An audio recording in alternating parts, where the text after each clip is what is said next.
Bonjour, je suis Dr Nyoumou Sayave, je suis chirurgien, spécialiste en télémédecine et e-santé. Je suis originaire du Burkina Faso. Alors aujourd'hui, nous allons parler du cancer du sein. Il y a beaucoup de femmes qui se sentent concernées et il fallait qu'on en parle aujourd'hui. Parce qu'en réalité, le cancer du sein, il touche une femme sur 8. Et cela sans distinction de pays, de race ou de continent. Dans tous les continents à peu près, ça touche les femmes et ça touche habituellement une femme sur 8. C'est quoi le cancer du sein? En fait, tous nos organes sont constitués de cellules. Ça, beaucoup de gens le savent. Et la cellule, c'est la plus petite partie de l'organe qu'on ne peut pas, on ne peut plus diviser. Mais bon, même qu'aujourd'hui, avec la physique quantique et d'autres choses, on arrive à exploser même les cellules, y compris les noyaux. Mais c'est la plus petite cellule, la plus petite partie d'un organe.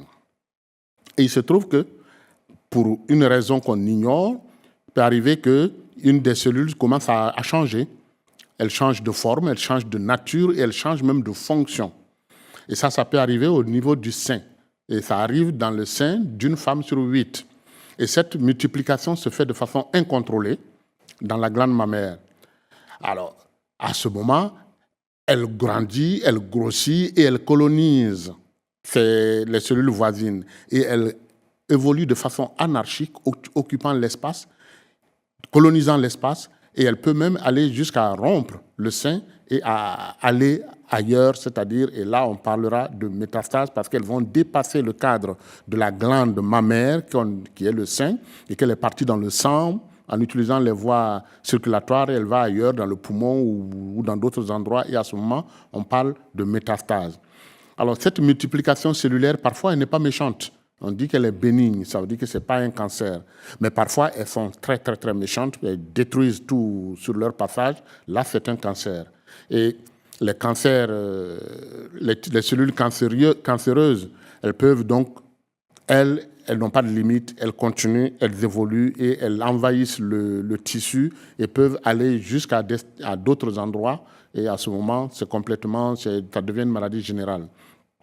Est-ce qu'il y a des facteurs de risque? Oui, c'est l'âge. On dit que le risque augmente après 50 ans. Bon, le sexe, c'est sûr, parce qu'il n'y a que 1% des hommes qui ont un cancer du sein. La plupart du temps, ce sont des femmes. Et 1% seulement des cas touchent les hommes. Les antécédents familiaux ont été évoqués comme étant un facteur de risque, c'est-à-dire quand votre mère ou votre tante a déjà eu un cancer du sein, votre sœur ou votre fille, à ce moment, bon, on vous surveillera un peu plus. On ne dit pas que vous aurez un cancer, mais on vous surveillera un peu plus. Il y a des prédispositions génétiques maintenant avec l'évolution des sciences et des technologies, en particulier de la biologie. On arrive à savoir qu'il y a certaines mutations génétiques qui sont des facteurs de risque importants dans la survenue d'un cancer du sein.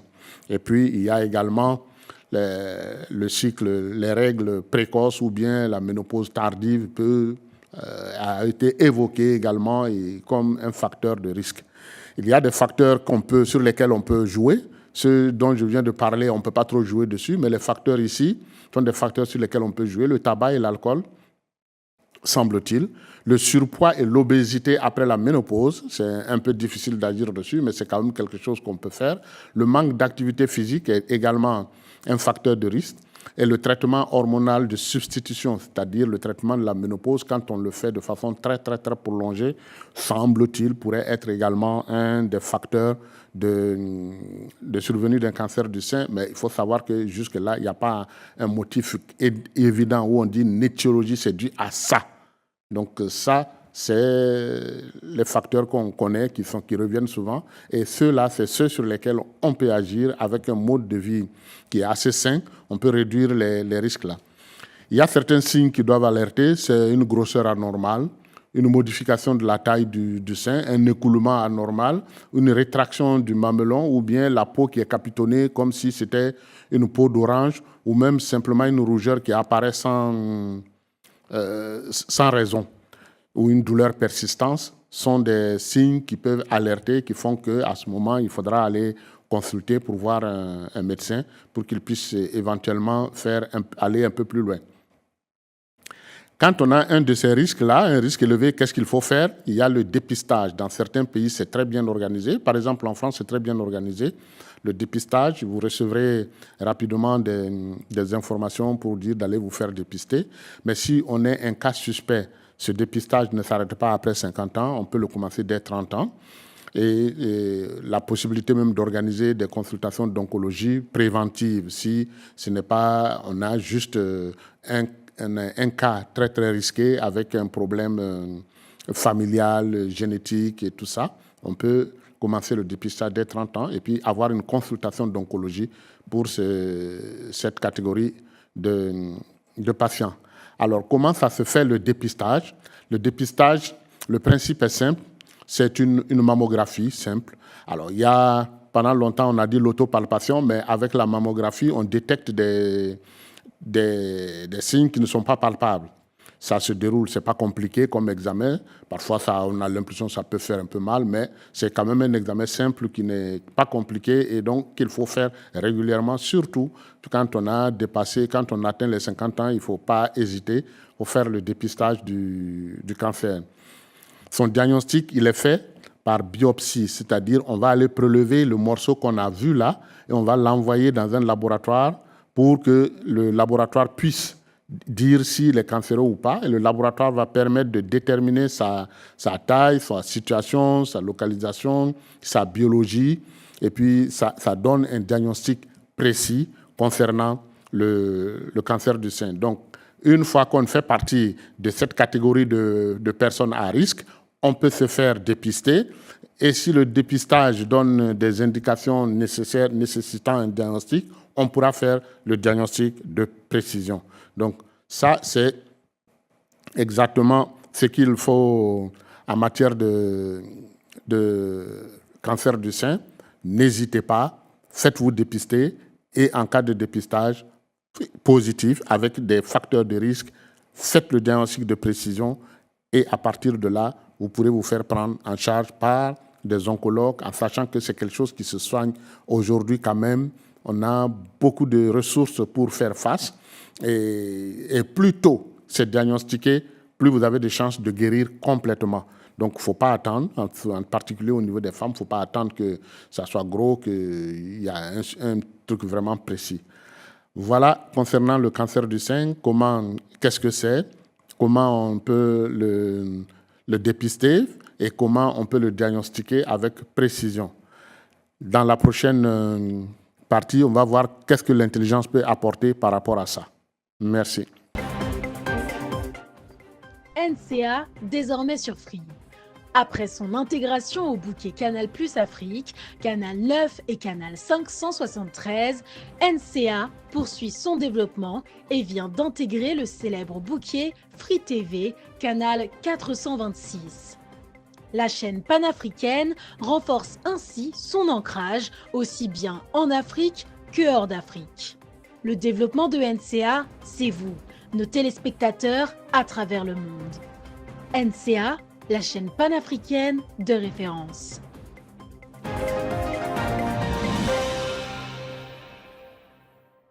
Bonjour, je suis Dr Nyumou Sanyave, je suis chirurgien et expert en télémédecine et e-santé. Nous parlons du cancer du sein aujourd'hui. Dans une première partie, on a parlé du cancer du sein, c'est-à-dire qu'est-ce que c'est le cancer en général, le sein. Ensuite, comment on peut le dépister et comment on le diagnostiquer. Est-ce qu'il y a des facteurs de risque? Et quand on est dans les facteurs de risque, qu'est-ce qu'il faut faire? Alors, tout à l'heure, cette fois-ci, on va parler un peu du rôle de l'intelligence artificielle dans le cancer du sein. Il faut savoir que l'intelligence artificielle, ce n'est pas un traitement, ce n'est pas une machine, c'est juste un instrument qui peut être utile pour le praticien. C'est-à-dire, c'est un instrument qui nous aide, nous médecins, et qui peut aider le patient aussi dans le dépistage de la maladie. Tout à l'heure, on a parlé la dernière fois quand on a parlé du dépistage et c'était la mammographie dont on a parlé. Mais en réalité, la mammographie, elle voit des tumeurs déjà très petites.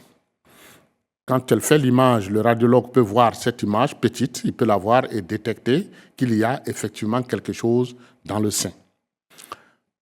L'intelligence artificielle va beaucoup plus loin. Elle lit des images que l'œil humain ne peut pas voir. Donc c'est comme un second lecteur. D'abord, il est infatigable, mais il améliore la détection précoce. Le radiologue le plus performant va regarder une mammographie, il va dire non, c'est normal, il n'y a rien. Mais l'IA, quand il va regarder la mammographie, va dire attention, ici, il y a un problème. C'est probablement une tumeur à l'intérieur du sein qu'il faudra explorer. Donc, ça permet vraiment un diagnostic précoce, encore plus précoce que ce que le meilleur des radiologues aurait pu faire. Donc, elle est extrêmement importante dans le dépistage du cancer du sein. Une fois qu'on a fait une mammographie, par exemple, on lui donne à l'IA à lire et on aura une réponse extrêmement importante. Dans le diagnostic de précision également, tout à l'heure, dans la dernière présentation, on parlait du prélèvement qu'il fallait faire qu'on envoie à l'anatomopathologique. Et là, par exemple, avec une lame d'anatomopathologie qui montre les cellules qu'on a prélevées, l'anatomopathologiste, quand lui regarde, il peut avoir une idée, il peut dire que oui, ça ressemble à un cancer, ou il y a ceci, cela, il peut faire des dosages chimiques pour essayer de retrouver des cancers précisément. Mais cette même lame, si on la donne à l'intelligence artificielle, non seulement elle va analyser de façon très précise et très poussée l'échantillon, elle va même compter les cellules qu'il y a dedans, elle va mesurer l'agressivité de ces cellules, elle va identifier avec précision tous les marqueurs du cancer. Donc ça donne un diagnostic beaucoup plus rapide, beaucoup plus précis.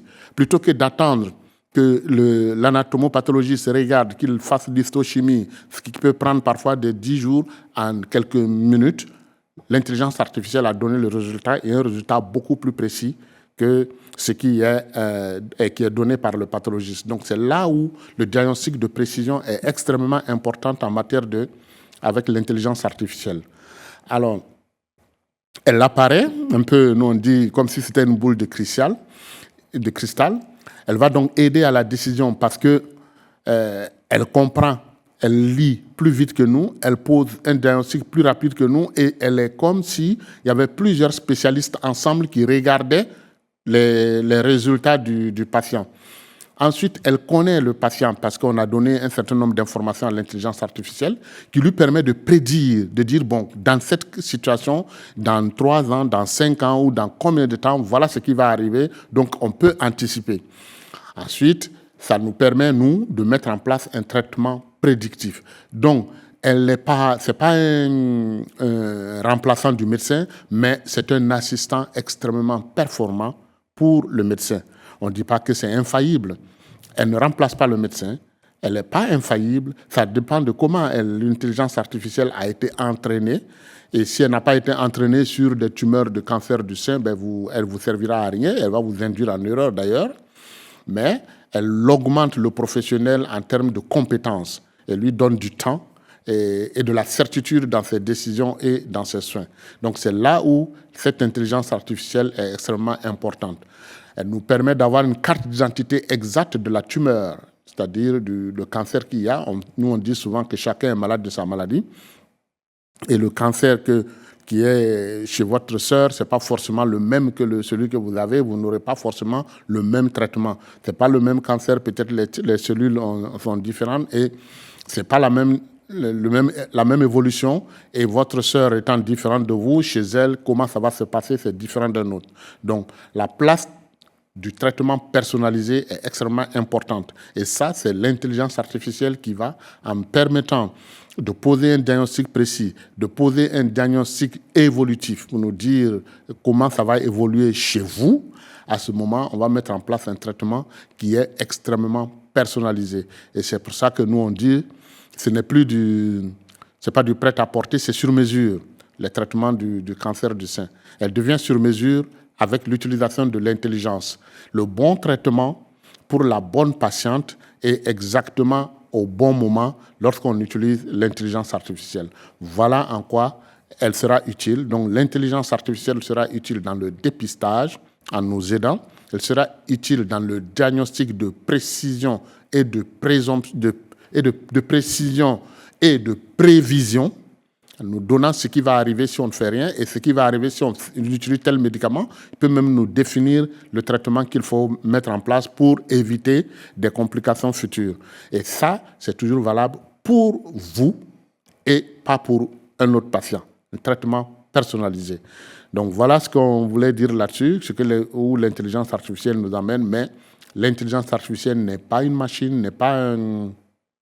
C'est juste un outil à la disposition des médecins. Il ne faut pas vous lever et dire je vais utiliser l'intelligence artificielle pour poser mon propre diagnostic. Vous pouvez le faire, mais ça peut vous induire dans des erreurs terribles. Merci.